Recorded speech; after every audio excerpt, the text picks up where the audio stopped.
On a francilé. Notre problème, c'est la France. On a beau dire, ou bien on a beau cacher cela, ou bien tourner autour du pot, tant qu'on n'arrête pas avec les 4 accords que nous avons signés avec la France, nous ne sommes pas des pays indépendants.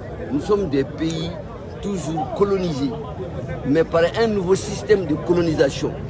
Au lieu qu'ils viennent ici avec des cravaches et des fusils pour nous obliger à travailler dans l'office du Niger et amener l'argent et les fruits, maintenant ils ont trouvé un système scientifique bien organisé qui les permet de rester à Paris là-bas. Et nous on travaille, tous les résultats qu'on bénéficie va à Paris. C'est ce système qui est en place depuis le coup d'État à Modibo Keïta. Modibo Keïta leur a dit, nous sommes indépendants, merci, maintenant allez-y chez vous. Parce que nous sommes un pays souverain comme vous, nous allons gérer nos affaires. Donc le premier président, il a tout créé. Il a créé son armée avec le général Soumaré et autres. Abdoulaye Soumaré. Il a dit aux Français, allez-y avec vos militaires. Parce que nous ne pouvons pas être un pays souverain et que vos militaires soient là sur notre territoire. Ils vont faire quoi? Ça n'a pas de chance. Amenez vos militaires. Ils sont partis le 20 janvier 1962. Et c'est pour ça que l'armée malienne fête ces jours-là toutes les années. Bon, bref, les 4 accords-là, je vais les citer pour que les Maliens, qui savent d'ailleurs, mais ceux qui ne savent pas les sachent. C'est l'accord monétaire qui nous oblige à utiliser les CFA. Le CFA n'est pas notre argent. Comme on l'a dit sur plusieurs antennes, dans plusieurs forums, le CFA est fabriqué par la France, à Chamacher. Le CFA est dans une imprimerie que eux, ils ont les boutons. Ils en fabriquent comme ils veulent. Nous, on n'a aucun commande là-dessus, en réalité. Le CFA vient pour nous donner les 20% seulement de ce que nous gagnons comme vente extérieure. Par exemple, quand notre coton est vendu là, d'abord, avec l'accord, deuxième accord commercial, qui s'ajoute à l'accord monétaire, l'accord commercial fait en sorte que le Mali ou la Côte d'Ivoire ou un autre pays, des 14 pays francophones là, ne vendent pas leurs produits à l'extérieur. C'est ce qu'on a signé. Le contenu de ces accords est catastrophique. Ce n'est pas fait pour que nous développons, mais c'est fait pour que la France puisse gagner davantage. D'abord, vous ne pouvez pas vendre vos produits. La preuve, le coton malien, qui sait ici où c'est vendu?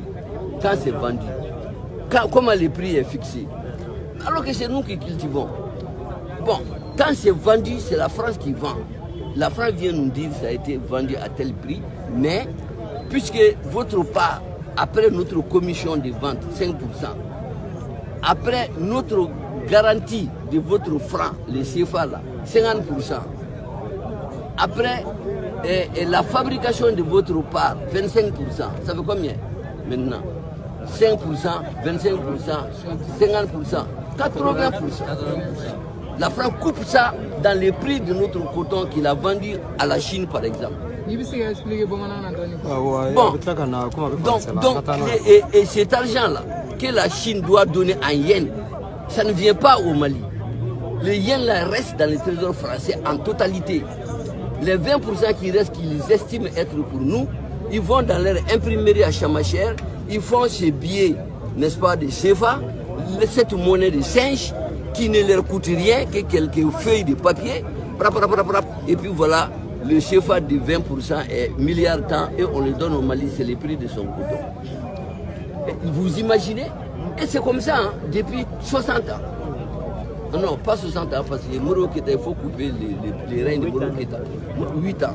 Donc Modibo Keïta avait refusé ça justement.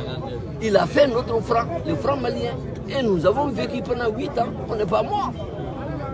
C'est comme la Guinée n'est pas morte parce qu'il n'y a pas de CFA là-bas. La Mauritanie, l'Algérie, le Maroc, le Nigeria, le Ghana, des gens ont leur sous, ont leur monnaie. Comment nous devons rester dans une monnaie qui est gérée par la France, garantie par la France, qui fixe la parité, tout. Et nous sommes là avec des cravates, comme quoi on est des intellectuels, des dirigeants, des je ne sais quoi, des connaisseurs. On ne connaît rien parce qu'on ne sait même pas quel est le moyen de sortir de nos difficultés. Donc, accord monétaire là, il faut qu'on arrête avec les francs CFA. Parce que tant qu'il y a les francs CFA, par exemple, la CEDEAO vient de nous couper son franc, le franc CFA là.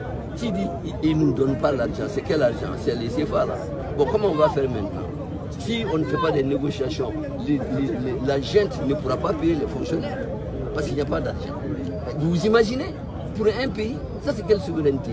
Si on avait notre franc, est-ce que la CEDEAO ose nous parler de couper l'argent?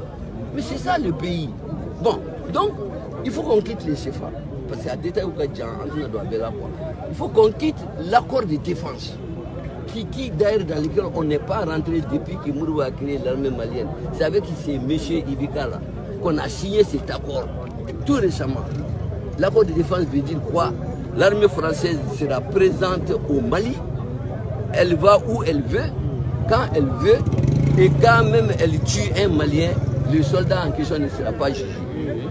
C'est ça l'accord de défense. Et la France peut également, sous cet accord-là, exiger que nous ne fassions pas certaines actions du point de vue défense ou sécurité.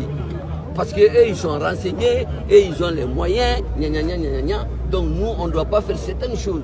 C'est ainsi qu'ils ont bloqué nos avions et nos armements pendant tout ce temps de Ibeka. C'est après le putsch qu'on est parti casser les magasins, prendre les armements et aller combattre les djihadistes tout récemment. Du putsch à aujourd'hui, il paraît tuer plus de 700 djihadistes. Avec quoi? C'est avec les armes qui étaient là-bas. Que la France avait interdit l'utilisation. On va nous dire que les avions sont cloués, je ne sais pas moi, on nous a floué les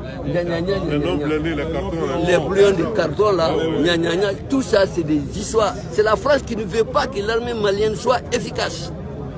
Parce que si l'armée malienne est bien équipée, bien encouragée, bien en forme, elle va pouvoir faire quelque chose. Il faut qu'il n'y ait rien de fait, parce qu'eux ils doivent rester à Kidal là-bas. On nous interdit d'aller là-bas, et voilà la situation. Merci. Mon père, cette information elle est importante. Non, mais c'est la réalité. On peut revenir à Bambara. Tu as une question? C'est la réalité. Le troisième accord, c'est accord monétaire, accord de défense, accord commercial, leur histoire de ACP.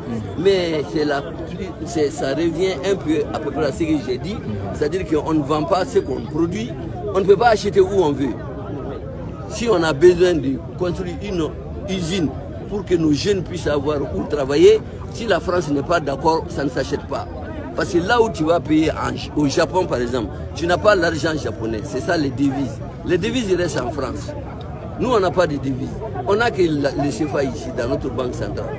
Et notre CFA n'est reconnu nulle part. Même à Paris ça ne se mange pas. Vous vous imaginez, à Paris les CFA ne se mangent pas. Non mais c'est incroyable. Et nous on reste avec ces CFA, on va se réunir dans les salles, on va tourner sur des faux problèmes. Les vrais problèmes sont là, on n'en parle pas. Donc il faut qu'ils parlent de ces accords-là. Tant que ces accords existent, continuent à être appliqués sur nous, comme les autres pays d'ailleurs, on se leurre. Même si tu amènes un ange diriger le Mali, il va faire comme il n'y a rien à faire. Parce que le président a ses pieds et ses mains attachés avec ces 4 accords. L'autre accord, c'est l'accord culturel. 4e accord, l'accord culturel. Ils ont fait en sorte qu'il y a des centres culturels français dans tous ces pays-là. Ils sont là pourquoi? C'est pour pouvoir influencer sur notre éducation, transformer l'esprit de nos enfants. Vous qui réfléchissez français du chemin, vous n'avez pas la même mentalité que moi. Parce que moi, je suis un élève de Modibo Keïta. J'ai été formé pour ma patrie. J'ai été formé pour me battre, sentir le poids de mon pays sur mon épaule en tant que Malien. Donc, avec cette formation, j'ai un autre cerveau. Vous êtes formaté, votre cerveau est formaté. Vous ne pensez qu'en français. Vous ne pouvez même pas comprendre. Si on vous dit pensez à votre pays, soyez patriote, ne faites pas ça parce que ça n'arrange pas les Mali. Non, vous ne comprenez pas ça. Vous comprenez ça quand vous finissez vos études, vous vous rendez compte qu'on n'a pas créé d'emploi pour vous. Ah, voilà le problème. Est-ce que ça c'est imaginable? Des dirigeants qui font des enfants, ils les instruisent, ils les donnent des diplômes, ils ne savent pas où les employer.